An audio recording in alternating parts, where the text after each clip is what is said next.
بسم الله الرحمن الرحيم الحمد لله رب العالمين وصلى الله وسلم وبارك على نبينا محمد وعلى آله وصحبه أجمعين أما بعد ہم لوگ عمدۃ الاحکام للامام المقدسی اس کتاب میں باب حد الخمر پڑھ رہے ہیں. کتاب الحدود میں باب حد الخمر.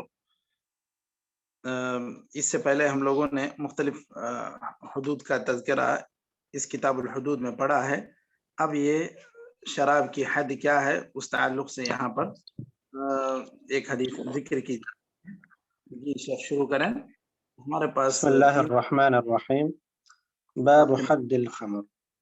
عن انس بن مالک رضی اللہ عنہ ان النبی صلی اللہ علیہ وسلم اتي برجل قد شرب الخمر فجلده بجريدة نحو 40 قال وفعله أبو بكر رضي الله عنه فلما كان عمر رضي الله عنه استشار الناس فقال عبد الرحمن بن عوف رضي الله عنه أخف الحدود 80 فأمر به عمر رضي الله عنه.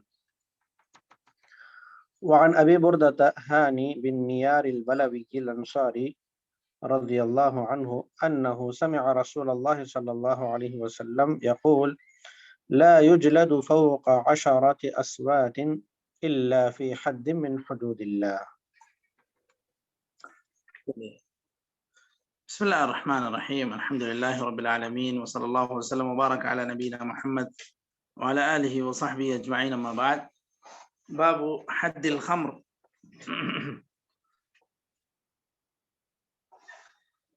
یہ خمر کے کیا معنی ہیں؟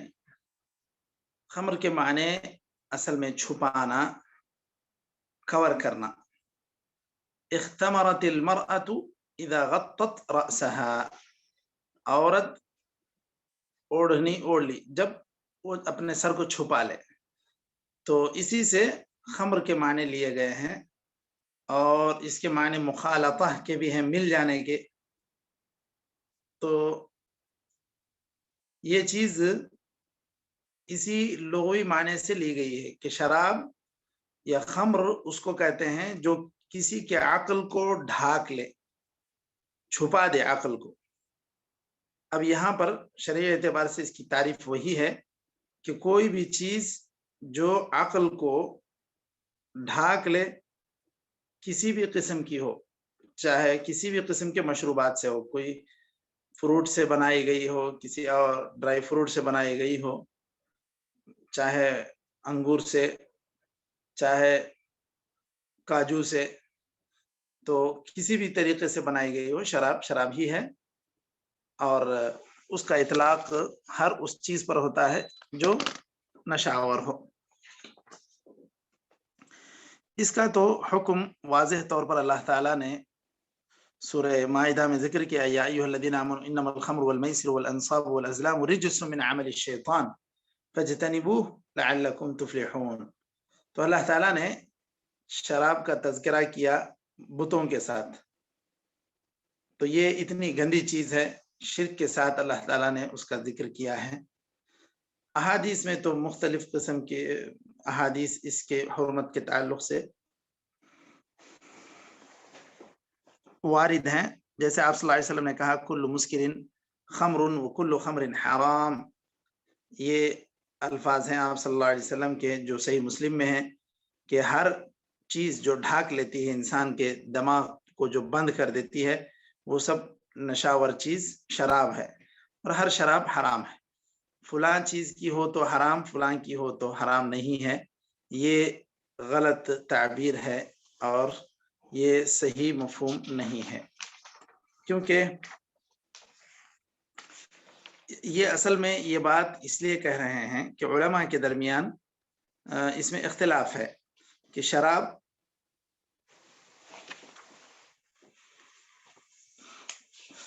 کسے کہتے ہیں. امام ابو حنیفہ رحمۃ اللہ علیہ کہتے ہیں ما كان من العنب فهو خمر واما ما كان من غیر العنب فهو ليس بخمر. جو بھی شراب انگور سے تیار کی گئی ہو تو وہ شراب ہے، اسی کو خمر کہا جاتا ہے.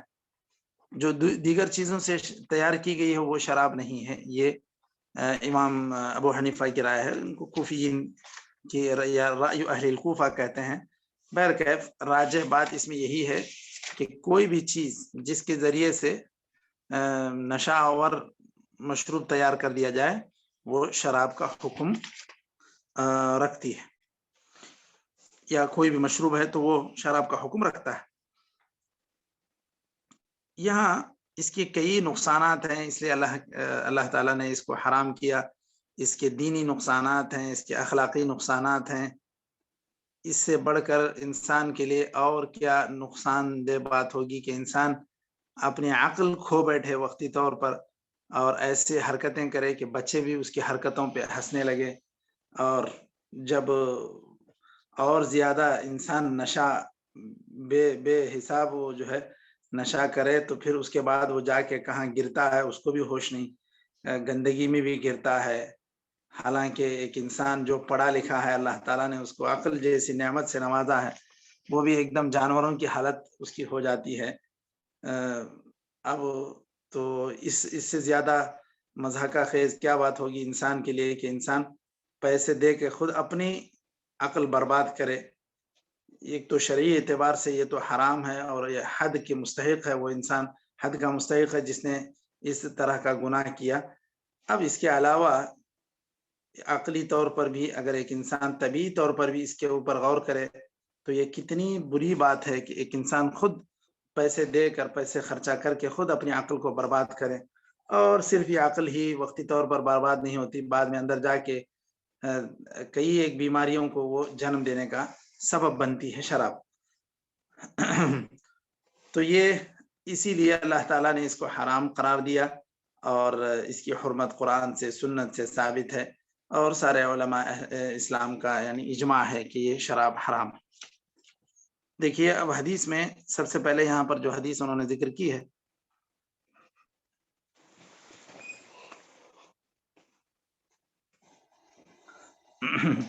حضرت انس بن مالک رضی اللہ عنہ کی حدیث ہے کہ نبی کریم صلی اللہ علیہ وسلم کی خدمت میں ایک انسان کو لایا گیا جس نے شراب پی رکھی تھی، تو آپ صلی اللہ علیہ وسلم نے اسے کھجور کی چھڑی سے 40 چھڑیاں ماری، یا کہ آپ نے اس کو جلد کیا، مطلب کوڑے لگائے. تو آپ صلی اللہ علیہ وسلم نے 40 کوڑے برسائے یا 40 چھڑیاں ماری آپ صلی اللہ علیہ وسلم نے، یا 40 ڈنڈے مارے، اس طرح بھی کہہ سکتے ہیں. ویسے ڈنڈے کا اطلاق ہمارے یہاں بڑے سخت بمبو پر ہوتا ہے، یا چھڑی کہتے ہیں. اب جیسے آپ صلی اللہ علیہ وسلم نے جو کھجور کی چھڑی لی تھی وہ اس کو چھڑی کہتے ہیں. تو قال وفعله ابو بکر، راوی کا بیان ہے کہ یہی کام یہی عمل حضرت ابو بکر رضی اللہ عنہ کے دور میں بھی رہا. فلما كان عمر استشار الناس فقال عبد الرحمن بن عوف اخف الحدود 80 فامر بها عمر رضی اللہ عنہ. حضرت ابو بکر کے دور میں بھی یہی عمل تھا جو آپ صلی اللہ علیہ وسلم کے دور میں تھا. پھر اس کے بعد حضرت عبد الرحمن بن عوف سے یعنی حضرت عمر رضی اللہ عنہ نے مشورہ کیا تو حضرت عبد الرحمن بن عوف کی رائے تھی کہ 80 کر دیا جانا چاہیے. تو چلیے یہاں پر کیا ضرورت پڑی کہ حضرت عمر نے اس طرح مشورہ کر کے اس کو بڑھا دیا؟ جی مشائخ، کیوں حضرت عمر رضی اللہ عنہ نے اس پر مشورہ کیا، حالانکہ اس پر تو نبی کریم صلی اللہ علیہ وسلم کا عمل ہے، حضرت خلیفہ راشد حضرت ابو بکر کا عمل ہے؟ کیا وجہ تھی؟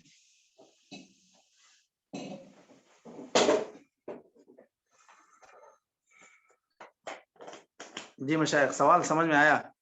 جب اللہ کے رسول صلی اللہ علیہ وسلم کا عمل ہے، خلیفہ راشد حضرت ابو بکر کا عمل ہے، تو پھر کیا وجہ تھی کہ حضرت عمر رضی اللہ عنہ نے اس پر دوبارہ مشورہ لیا؟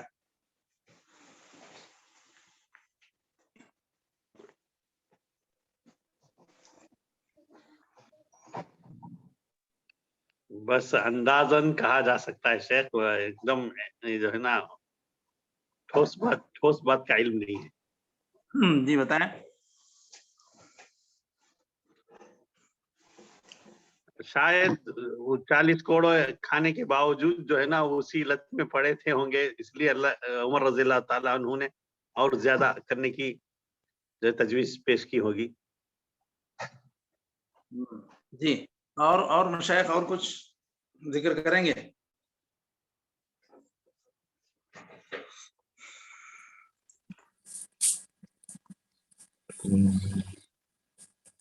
حضرت عمر کے بارے میں آتا ہے کہ بہت دور اندیش تھے، جی اور جو ہے نا میرے خیال سے ایسا لگتا ہے وہ جو قذف محسنات کے سلسلے میں جو 80 جلد ہے نا، اس پر کیا تو قیاس کیے پتہ نہیں۔ جی ٹھیک ہے، وہ تو قیاس کیا اسی پر کر کے ہی وہ 80 رکھے ہیں۔ اخف الحدود 80 جو حضرت عبد الرحمن بن عوف نے کہا کہ قذف کی جو سنت ہے، قذف میں جو حد ہے وہ 80 کوڑے اسی سے لیا گیا ہے۔ تو اصل میں شارحین نے یہاں پر یہ ذکر کیا ہے کہ حضرت عمر رضی اللہ عنہ کے دور میں فتوحات بہت کثرت سے ہوئی۔ اب فارس، یہ ایران فتح ہوا، روم فتح ہوا، مختلف ممالک فتح ہوئے، یہاں پر سب شراب بے حساب، جیسے عرب پیتے تھے، عربوں سے بھی زیادہ گویا کہ ان کے پاس، تو سارے جتنے لوگ اسلام قبول کیے تھے اس کے ان میں سے کچھ لوگوں کو ابھی یہ گویا کہ اس کی عادت جیسے ابھی پوری طرح چھٹی نہیں ہو، تو اس طرح کثرت سے واقعات ہونے لگے۔ تو حضرت عمر رضی اللہ عنہ نے کہا کہ شاید یہ اس پر غور کرنا چاہیے، صحابہ سے دوبارہ مجھے مشورہ کرنا چاہیے۔ اس بنیاد پر جب دیکھا کہ کثرت سے اس طرح کے واقعات ہو رہے ہیں تو تھوڑی سزا اس میں سخت رکھی جائے تاکہ لوگوں کی جرت نہ ہو اس طرح کی حرکت کرنے کی۔ یہ حضرت عمر رضی اللہ عنہ کے پیش نظر تھا۔ تو چونکہ جب خلیفہ ہو، مسلمانوں کا امیر ہو، وہ دیکھ رہا ہے کہ لوگ اس کو ایک دم ہلکے میں لے رہے ہیں، 40 چھڑیاں کھانا پھر جا کے پی کر آنا، اور ایسے عموماً سنا بھی جاتا ہے کہ جو لوگ لت پڑ گئی ہے، بسا اوقات یہاں تک بھی ہوا کہ لوگ اس کو حد کو جاری کرا لیے، اپنے اوپر جاری کرا کے پھر اسی دن پھر دوبارہ اس طرح کی حرکت کیے ہیں۔ تو ایسے جو لوگ اس کو اتنا معمولی سمجھ لیں گے تو پھر وہ خلیفہ وقت ضرور کچھ اور اقدام کرنے کی سوچ میں اس طرح کا مشورہ کیے، اور مشورے کے بعد حضرت عبد الرحمن بن عوف رضی اللہ عنہ کی جو رائے تھی کہ کم سے کم حد 80 کوڑے ہے قذف میں، تو آپ اس کو 80 کر دیں، تو حضرت عمر رضی اللہ عنہ نے 80 کر دیا۔ تو اب اللہ کے رسول صلی اللہ اس حدیث سے جو مسائل مستنبط ہو رہے ہیں وہ یہ کہ شراب کی حد 40 کوڑے ہے، یہ اللہ کے رسول صلی اللہ علیہ وسلم سے ثابت ہے، اور اس کو چھوڑا نہیں جائے گا۔ جو انسان پی لے اس کو باقاعدہ مار کے اس کو اس گناہ سے گویا کہ اللہ تعالیٰ کے پاس باز پرس نہ ہو، اس لیے اس کو باقاعدہ سزا دی جائے گی۔ اچھا، ان حد، اب اس کے علاوہ اس میں یہ بات بھی معلوم ہوتی ہے کہ آپ صلی اللہ علیہ وسلم کے دور میں اور حضرت ابوبکر رضی اللہ عنہ کے دور میں اس کی سزا 40 کوڑے تھی۔ اس کا صحابہ نے خود اقرار کیا۔ حضرت عمر رضی اللہ عنہ نے مشورے کے بعد اس کو 80 کر دیا۔ اب یہ بات کہ ولی الامر کے لیے اس بات کی اجازت ہے کہ اگر وہ کسی معاملے میں دوبارہ مشورہ کرنا چاہتا ہے، اور خاص طور پر جو خلیفہ راشد تھے آپ صلی اللہ علیہ وسلم نے ان کے تعلق سے اس بات کی خاص تاکید کی کہ دیکھو میری سنت کو اپناؤ اور سنت خلفائے راشدین کی سنت۔ تو خلفائے راشدین کا ایک الگ مقام ہے، انہوں نے جو دور اندیشی اختیار کی، جو مشورے خاص طور پر حضرت عمر رضی اللہ عنہ نے کیے، تو اس کے پیچھے بہت سارے حکمتیں پوشیدہ تھیں۔ اس بنیاد پہ حضرت عمر رضی اللہ عنہ نے یہ مشورہ کیا، اس کے بعد اس کو 80 کر دیا۔ اب علماء کا اس میں اختلاف یہ ہے کہ کیا یہ برابر 80 باقی ہیں، 80 ہی ہونی چاہیے، یا پھر 40 ہی ہے؟ تو اب اس میں امام احمد، امام مالک، امام ابو حنیفہ یعنی جمہور کا مسلک یہی ہے کہ یہ 80 کوڑے ہی شراب کی حد ہے، کیونکہ حضرت عمر رضی اللہ عنہ نے صحابہ سے مشورہ کر کے اس کو متعین کیا تھا، حضرت عبد الرحمن بن عوف کے مشورے پر۔ امام شافعی کہتے ہیں کہ نہیں، یہ 40 ہی ہے جو آپ صلی اللہ علیہ وسلم نے طے کیا تھا، اور جو بقیہ 40 سے 80 تک کے جو ہیں یہ ولی الامر کے اختیار میں ہے، چاہے تو وہ اس کو نافذ کرے گا جب دیکھے گا حالات بہت بگڑ رہے ہیں، بہت زیادہ واقعات ہو رہے ہیں، تو ایسی صورت میں وہ اس کو چاہے تو نافذ کرے گا، یہ ولی الامر کے اختیار میں رہے گا، لیکن حد کے طور پر وہ 40 ہی ہے۔ تو جیسے اب دیکھ رہے ہیں کہ اب ایک آدمی کے اوپر حد جاری کی گئی، ابھی پھر ثبوت ملتا ہے کہ شام تک پھر سے اس نے ویسی حرکت کی، تو ایسے انسان کو اگر مناسب سمجھے تو ولی الامر اس میں زیادتی کرے گا۔ یہ امام شافعی کا موقف ہے، اور اسی کو شیخ الاسلام نے تیمیہ وغیرہ نے راجح مانا ہے۔ تو اس میں ولی الامر جو مناسب سزا رہے گی اس کے اندر اس کو اپنائے گا جب دیکھے کہ بہت اس طرح کے واقعات ہونے لگے۔ اور اس کے اندر جو بات اس کے علاوہ میں نے ذکر کی کہ شراب، ہر اس شراب کو کہا جائے گا جو انسان کی عقل کو ڈھاک لے، جو انسان کو نشے میں چور کر دے، نشہ اس کو نشہ چڑھ جائے اس کا، تو وہ چاہے کسی بھی چیز کی ہو وہ شراب ہے۔ یہی لغت کا تقاضا ہے، عرب کے جو زبان ہے اس کے اندر الخمر ما خامر العقل، وہ کسی سے بھی ہو، چاہے وہ عنب سے ہو یا تمر سے ہو، اس سے کوئی فرق نہیں پڑتا۔ تو کسی بھی چیز سے شراب بنائی جائے، شراب ہے، اس میں خاص تفریق، کوئی صحیح تفریق نہیں ہے۔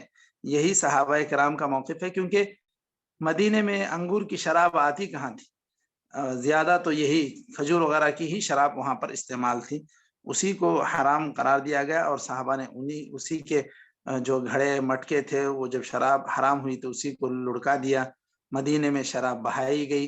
تو یہاں سب انگور کی نہیں تھی، یہاں اکثر تو شراب اس کی تمر کی ہی ہوتی تھی، کھجور ہی کی۔ اب اس کے بعد یہاں پر ایک اور حدیث جو ہم لوگوں نے پڑھی، تو یہ اس چیز کی بات، یہ بات تو واضح ہو گئی کہ حضرت عمر نے اس طرح کے واقعات کی کثرت کی بنیاد پر یہ کام کیا، اور یہ صحابہ کے مشورے سے کیا۔ اب اس کی بنیاد پر یہ کہنا ہے کہ حضرت عمر رضی اللہ عنہ نے صحیح نہیں کیا، یہ ہمیں حق نہیں پہنچتا کہ جس چیز پر صحابہ کرام نے اتفاق کیا ہو اس کو ہم یہ کہیں کہ یہ درست نہیں ہے۔ اس کی جو توجیہ ائمہ نے کی ہے کہ یہ کام ولی الامر کے اختیار میں رہے گا، 40 سے 80 تک کا وہ حال دیکھ کر اس پر نافذ کرے گا، چاہے وہ حضرت اللہ کے رسول صلی اللہ علیہ وسلم اور حضرت ابوبکر کے دور کی جو سزا تھی وہ نافذ کر دے، یا چاہے تو حضرت عمر رضی اللہ عنہ کے دور کی سزا نافذ کرے، یہ ولی الامر کے اختیار میں رہے گا، حالات کے مطابق وہ فیصلہ کرے گا۔ اس کے بعد ہم لوگوں نے جو حدیث پڑھی ہے وہ ہے حضرت ابو بردہ حانی کی، وہ فرماتے ہیں کہ انہوں نے نبی کریم صلی اللہ علیہ وسلم کو سنا، لا یجرد فوق 10 اصوات الا فی حد من حدود اللہ، کہ 10 سے زیادہ کوڑے نہیں مارے جائیں گے سوائے اللہ کے حدود میں سے کسی حد میں۔ تو مطلب اللہ تعالیٰ نے جو حدود طے کر دی ہیں، مثلا حد قذف ہے، کوئی کسی کو بغیر کسی ثبوت کے کسی چیز کا الزام دیتا ہے، خاص طور پر قذف المحصنات المؤمنات الغافلات، یہ جو پاک دامن عورتیں ہیں ان کے اوپر کچھ نہ کچھ تہمت لگا دینا، یہ سب جو ہے ایک سزا ہے، ایک حد ہے۔ تو یہ 80 کے 80 ہی رہیں گے، 80 میں سے 40 یا 60 اس کو نہیں کر سکتے، اس میں کمی نہیں ہوگی۔ اب اگر کسی اور وجہ سے مارتا ہے، مثلا جو ہے باپ مارتا ہے بچے کو، اس کی کسی شرارت کی وجہ سے، اس کی کسی نافرمانی کی وجہ سے، مثلا باپ کی بات نہیں سنا، اور کوئی مسئلہ ہے، ادب سکھانا چاہ رہا ہے، تو کتنے کوڑے مارے گا مشائخ؟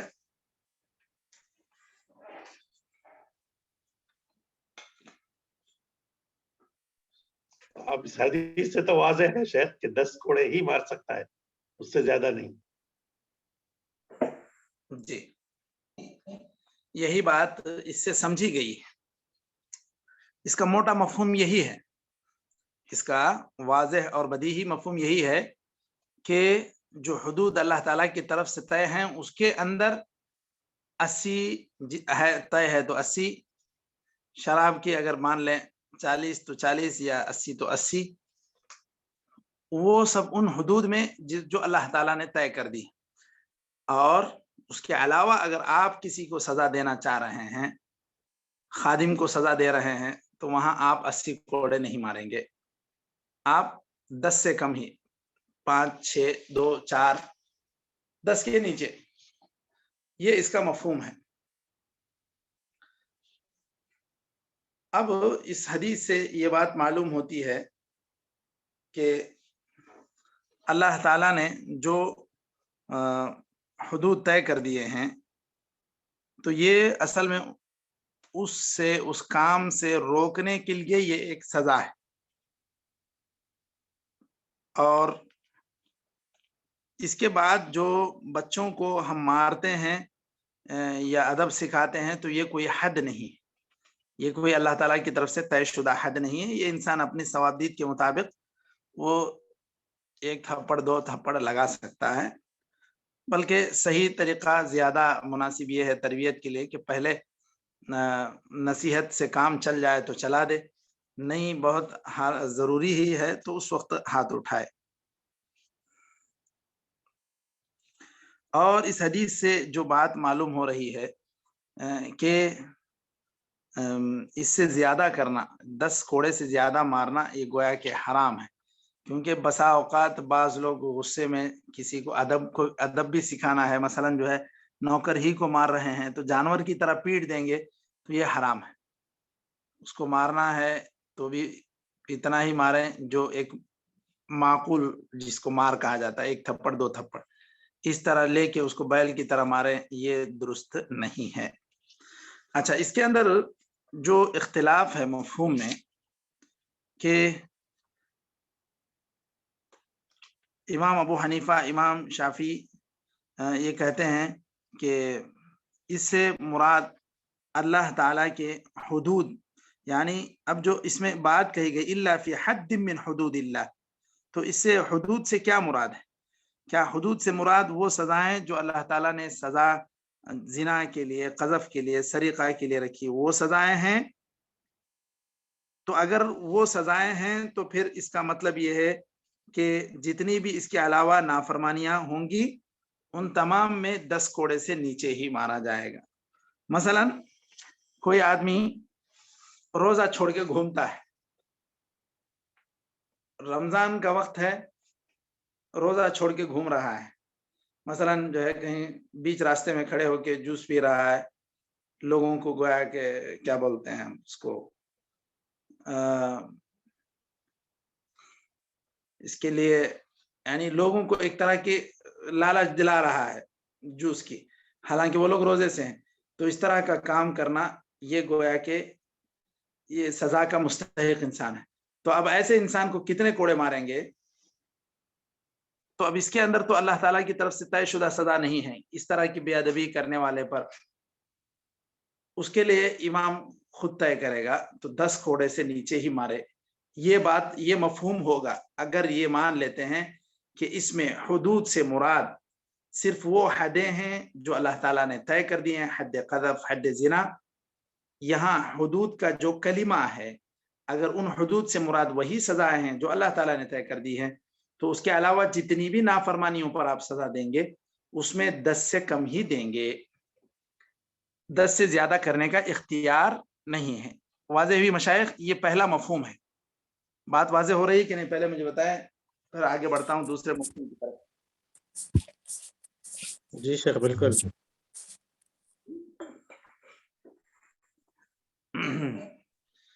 اور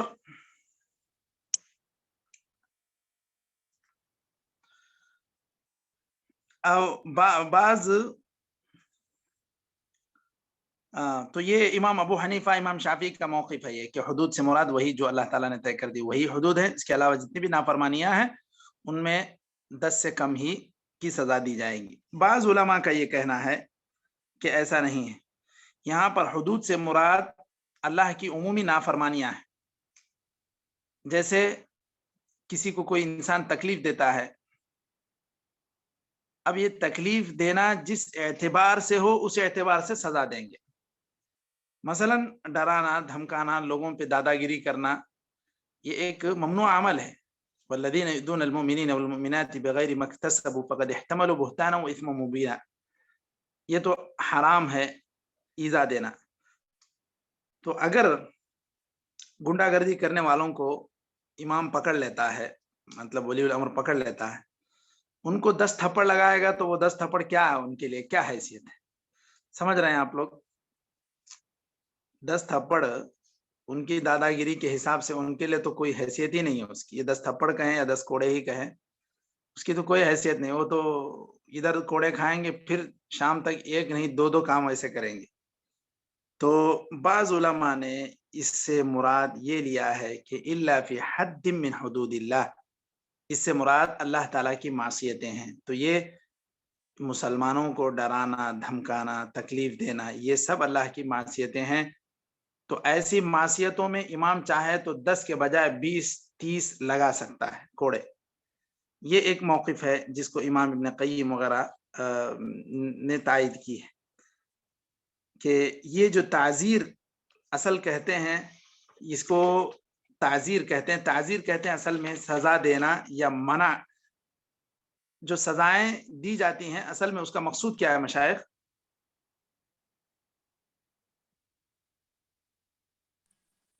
کہ اس عمل سے وہ باز آ جائے۔ تو اصل میں تعزیرات ہند جیسے کہتے ہیں تو وہاں پر بھی یہ کلمہ مستعمل ہے۔ تو تعزیرات کا مطلب یہ ہے کہ قانون الجزا فی الہند، یہ سزا جو ہندوستان کی سزائیں ہیں اس میں کیا حکم ہے، یہ اس طرح کا لفظ اس طرح استعمال ہوتا ہے۔ تعزیر کا مطلب سزا دینا، اصل میں منع کرنا، یہ اصل میں اس کے پیچھے مقصود ہوتا ہے۔ تو عزر ای منع، تو تعزیر یعنی اس میں واقع ہونے سے، اس کا ارتکاب کرنے سے روکنے کے لیے جو سزا طے کی جاتی ہے وہ اصل میں تعزیر ہے۔ سمجھ رہے ہیں؟ ایک عمومی چیز ہم لوگ استعمال کرتے ہیں عقاب۔ عقاب تو وہ ہے جو اگر میں کسی کو تھپڑ ماروں واپس مجھے جو تھپڑ پڑتا ہے تو وہ عقاب ہے جو کرتا۔ وَإِنْ عَاقَبْتُمْ فَعَاقِبُوا بِمِثْلِ مَا عُوقِبْتُمْ بِهِ، یہ عقاب ہے، لیکن اس کو تعزیر نہیں کہیں گے۔ آپ خود تھپڑ مارے اور جب دوسرا تھپڑ مارنے کے لیے آیا تو اس کو کہیں گے کہ اس نے مجھے گویا کہ مجھ پر تعزیر کی، یہ تعزیر نہیں۔ تعزیر تو ایسے کسی نافرمانی کا ارتکاب کرنے پر جو ملک کی جانب سے، ولی الامر کی جانب سے جو سزا دی جاتی ہے وہی تعزیر کہلاتی ہے۔ تو اس کا مقصد یہ ہوتا ہے کہ اس سے روکا جائے۔ اب مثلا کئی چیزیں ہیں، کئی نافرمانیاں ہیں جس پر ولی الامر سزا طے کرتا ہے۔ جیسے ابھی میں نے کہا کہ رمضان میں کوئی آدمی المجاہرۃ بالافطار، کھلے عام کھانا پینا، رمضان کی گویا کہ بے حرمتی اور روزے داروں کے ساتھ ایک طرح کا مذاق، یہ ہے۔ تو اس میں جو امام مناسب سمجھے گا وہ اختیار کرے گا۔ تو اب یہاں پر جو 2 مفہوم مراد لیے گئے ہیں، بعض علماء نے کہا کہ حدود سے مراد وہ سزائیں جو خود اللہ تعالیٰ نے طے کر دیں، جیسے حد زنا وغیرہ۔ تو اس کے علاوہ جتنی بھی نافرمانیاں ہوں گی ان کے لیے 10 کوڑے سے آگے نہیں بڑھنا چاہیے۔ یہ امام ابو حنیفہ امام شافعی کا مسلک ہے، جبکہ امام مالک وغیرہ کہتے ہیں کہ سزا جرم کے اعتبار سے ہوگی۔ آدمی لوٹیرا بن گیا ہے، ڈرا دھمکا کے کسی سے مال چھین لیتا ہے، ایسے آدمی کو ضرورت پڑنے پر ولی الامر 100 تک کے بھی کوڑے مار سکتا ہے۔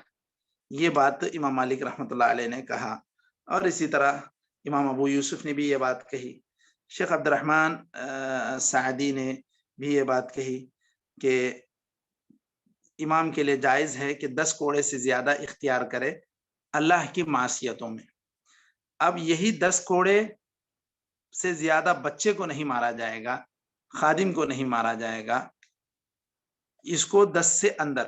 یہ کوئی نافرمانی نہیں، بچہ جو شرارت کرتا ہے وہ اللہ کی نافرمانی اس کو نہیں، آپ اس کو ایک تربیت کے پہلو سے مارتے ہیں تو وہاں یہ کہا جائے گا کہ 10 سے زیادہ نہ مارے۔